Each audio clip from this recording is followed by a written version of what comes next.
নমস্কার, আমি স্বর্ণকমলিকা চক্রবর্তী। রাস্তা।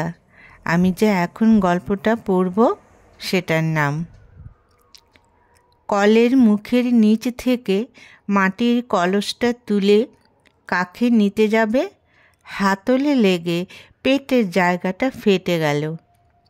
হাতলে চাপ দিয়ে যা জল কলসে পড়েছিল সব হুর হুর করে বেরিয়ে গেল। নয়নচাপা ভাঙা কলসটার দিকে তাকালো। নিজের ভেজা শাড়ি যেটা জল পড়ে ভিজে গেছে দেখল। তারপর কাক থেকে কলসটা কাঁঠাল গাছের গুঁড়িতে রাখল। প্রকাণ্ড বড় কাঁঠাল গাছ। সে উপরের দিকে তাকালো। এখন কাঁঠাল কাঁচা অবস্থায় আছে। কাঁচা কাঁঠাল মানে এঁচোড়। এখন অবধি মা এঁচোড় রান্না করে খাওয়ায়নি। আহা, কি স্বাদ! নিরামিষ মাংস। তেঁতুলে দেখলে জিভে জল আসে। এখন যে এঁচোড়ের কথা মনে হতেই মুখ জলে ভরে গেছে। কিন্তু ওর মনটা খারাপ হয়ে গেল। মা আজ কী করে রান্না করবে? কলসে যে ভেঙে গেছে। এদিকে ঘরে আর কলস নেই। মা তো ওকে ভীষণ বকা দেবে। সে তো বকা খাবার কাজই করেছে।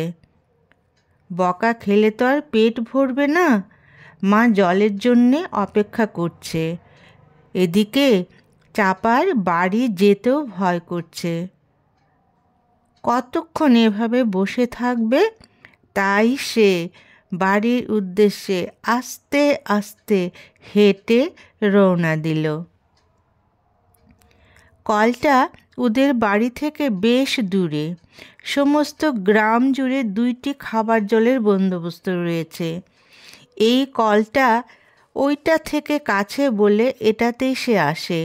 কিন্তু এখন সে রাগ করেছে, আর এখানে সে আসবে না। দূরে হলেও ওইটাতেই সে যাবে। মা বসেছিল। মা দেখল মেয়ে ঘরে ঢুকছে। মা বললেন, কিরে চাপা, জল কোথায়? আমি রান্না করব এখন কিভাবে? সে কাঁদো কাঁদো সুরে বলল, মা, কলসটা ভেঙে গেছে। মা বললেন, আরে এটা অনেক দিনের পুরনো, তাই হয়তো একটু ধাক্কা লাগতেই ফেটে গেছে। তোর মুখ দেখে তো মনে হচ্ছে বিরাট অপরাধ করেছিস। যা, বড় বাটিটা দিয়ে জল নিয়ে আয় তাড়াতাড়ি। আমি রান্না করব, তারপর খাবি। নয়নচাপা বুক ভরে গভীর নিঃশ্বাস নিল। মা ওকে একটুকু বকা দিল না। এখন সময় নেই সেই দূরের কলে যাওয়ার। এটাতেই সে যাবে এবং বাটি দিয়ে জল আনবে। মাটির রাস্তা বৃষ্টিতে কাদায় ভরে গেছে। একটু অসাবধানে হাঁটলেই আলুর দম হতে হচ্ছে। যে সমস্ত বাচ্চারা দুষ্টু মায়ের হাত ধরতে চায় না, চিৎপটাং হয়ে রাস্তায় শুয়ে পড়ছে। মায়েরা বকাবকি করছে, কেন হাত ছেড়েছে? এখন বাড়ি গিয়ে আবার পোশাক ধুতে হবে। কুয়ো থেকে জল তোলা কত কষ্টের ব্যাপার, এটা তো আর বাচ্চারা বুঝবে না, ইত্যাদি ইত্যাদি কত কথা। বড়রা সবাই পা টিপে টিপে হাঁটছে, আর যারা একটু বয়স্ক ওরা জুতো হাতে নিয়ে যাচ্ছে। খালি পায়েতে পিছল ভাবটা কম হয়। সম্বরণের এই বয়সে যদি নগ্ন পদ হতে হয় তবে লজ্জার আর শেষ থাকবে না। এবং বাহাদুরি দেখাবার এই তো বয়স। সে বেশ দ্রুত হেঁটে বাজারের দিকে যেতে লাগলো এবং কিছুক্ষণ পরেই প্রপাত ধরণীতল। ব্যথা বেশি পায়নি। রাস্তার সবাই দৌড়ে এলো ওকে তুলতে। সত্যি সে উঠতে পারছে না। লজ্জায় ওর কারোর দিকে তাকাতে ইচ্ছে করছে না। কিন্তু যে ভয়টা সে পেয়েছিল সেটাই এখন সত্যি হলো। নয়নচাপাও ওকে তুলতে এগিয়ে এলো। এমন রাস্তায় এত দ্রুত কেউ হাঁটে? পেলে তো ফলটা। নয়নচাপা বেশ রাগত স্বরে বলল, হ্যাঁ বুঝেছি, হাতি যখন কাদায় পড়ে ব্যাঙও তখন লাথি মারে, তাই না? হ্যাঁ, আর বুঝতে হবে না, চলো, আমার বাড়িটাই এখন সবচেয়ে কাছে। আমি অম্বিকার বাড়ি যাচ্ছিলাম, রাস্তায় ভিড় দেখে সামনে এগিয়ে দেখি তুমি। ভালো হয়েছে আমি দেখে ফেললাম, না হলে তো কোনো দিন আমাকে বলতে না যে তুমি রাস্তায় পড়ে গেছো এবং আলুর দম হয়েছো। রাস্তাতে পড়ে গেছে এবং চাপা দেখেছে, পৃথিবীতে সত্যি বলে যদি কোনো শব্দ থাকে তবে এই দুটো ব্যাপার সম্বরণের, তাই মনে হচ্ছে। কি আর করবে সে, সবার সাহায্য নিয়ে উঠে চাপার কাঁধে ভর করে খুঁড়িয়ে খুঁড়িয়ে সে হাঁটতে লাগলো। এখন যে চাপার কত উপদেশ শুনতে হবে, এই করো না সেই করো না, সে যেন একটা বাচ্চা ছেলে, কিছু জানে না। এখন উপদেশও ভালো লাগছে না, মনে হচ্ছে বক বক করছে, কানটা যেন ঝালাপালা লাগছে। কি গো, তুমি আমার কথা শুনতে পাচ্ছ না? উত্তর দিচ্ছ না কেন? নয়নচাপা বলল সম্বরণকে। সম্বরণ বলল, চাপা তুমি তো লক্ষ্মী মেয়ে, সব বোঝো, একটু বেশিই বোঝো, আর এটা বুঝতে পারছো না যে আমার পায়ে ব্যথা হচ্ছে, তাই তোমার কথা শুনলেও উত্তর দিতে পারছি না। আজ তোমার বাড়িটা অনেক দূর হয়ে গেল কি করে বুঝতে পারছি না গো। আরে এই তো আর দুটো বাড়ি পরেই তো, চলো চলো তাড়াতাড়ি চলো, চলো যাচ্ছি। চাপার মা ওকে দেখে তাড়াতাড়ি ওকে সেবা করতে লাগলেন। সম্বরণের কেমন যেন লাগছে, কিন্তু ব্যথাটা সত্যিই একটু কমেছে। মনে হয় আর একটু পরে হেঁটেই নিজের বাড়ি যেতে পারবে। কিন্তু রাস্তার কথা মনে হতে পাটা কেমন যেন করে উঠল। কিন্তু যেতে যখন হবে তখন তো ওই রাস্তা দিয়েই যেতে হবে। দুদিন নিজের বাড়ি থেকে বের হলো না সম্বরণ, কারণ বরুণ দেবতা আরও বর্ষণ ঢেলেছেন এবং রাস্তা আরও খারাপ হয়েছে। ও ভাবে ওর বন্ধুরা তো পড়ে না, আর সেই পড়ে গেল। অবশ্য একবার রাস্তাতে পড়েই সে ভয় পেয়ে গেছে, যদি দ্বিতীয়বার পড়ে যায় তবে 1 মাসের জন্য মামা বাড়ি আশ্রয় নিতে হবে, কারণ সে এই মুখ কিভাবে দেখাবে।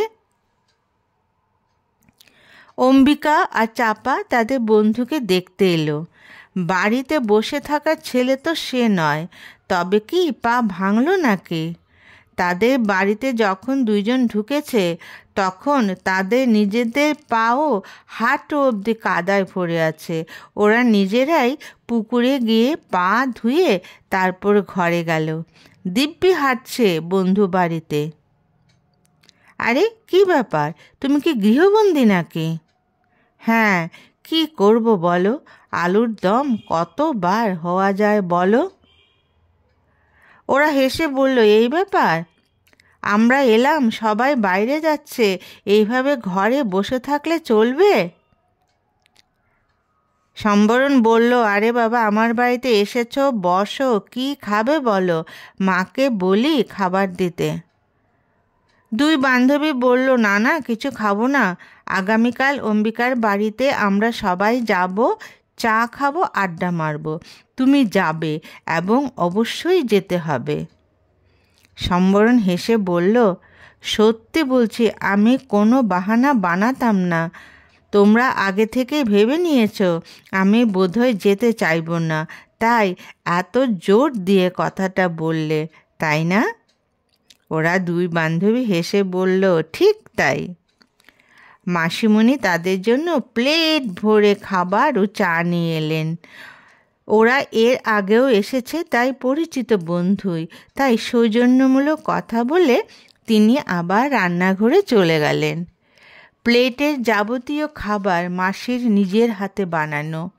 ক্ষীরের সন্দেশ তো আর একটা খেতে ইচ্ছে করছিল নয়নচাপার। প্রথমে তো বলেছিল কিছু খাবে না, আর এখন চেয়ে চেয়ে খেতে ইচ্ছে করছে।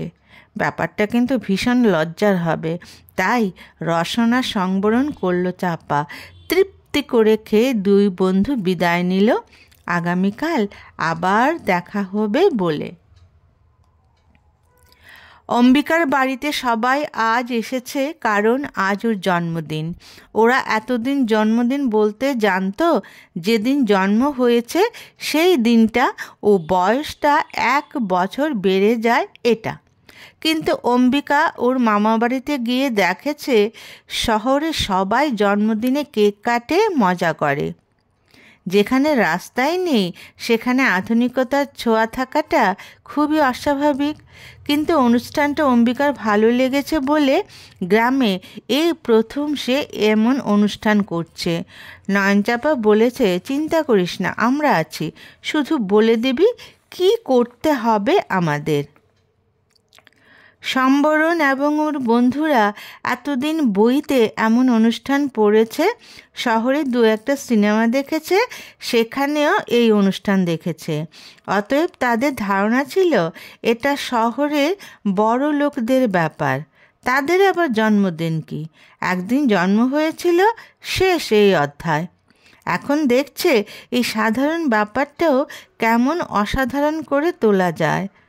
কিন্তু ওরা যে এখনও অনেক পিছিয়ে আছে সব কিছু থেকে। আজ যখন বন্ধুরা একত্রিত হয়েছে তখন সে সবার কাছে ওর মনের কথাগুলো বলবে। দেখা যাক সবাই কেমন সমর্থন করে ওর বক্তব্য। খাওয়া দাওয়ার পর সে বলল সে এবার একটা কথা বলবে এবং একটা অন্যরকম সভা করবে। সবাই উৎসুক নয়নে ওর দিকে তাকালো। এখন আবার কি বলবে? সবাই বলল, ঠিক আছে, নতুন সভা শুরু হোক।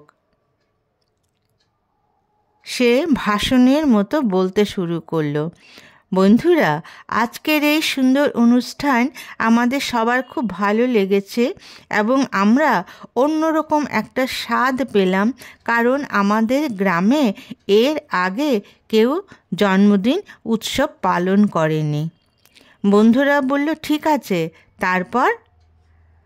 সম্বরণ বলল, আরে বাবা, বলছি তো। আমরা বইতে অনেক কিছু পাই, কিন্তু আমাদের এখানে একটা মাত্র স্কুল আছে। কলেজ? প্রশ্নই ওঠে না। শহরে গিয়ে কলেজে পড়া আমাদের এই গ্রাম থেকে গিয়ে অনেকেরই সম্ভব হয় না। যেমন এই যে আমরা আজ মিলিত হয়েছি, আমরা কিন্তু শহরের পড়াটা নিতে পারিনি।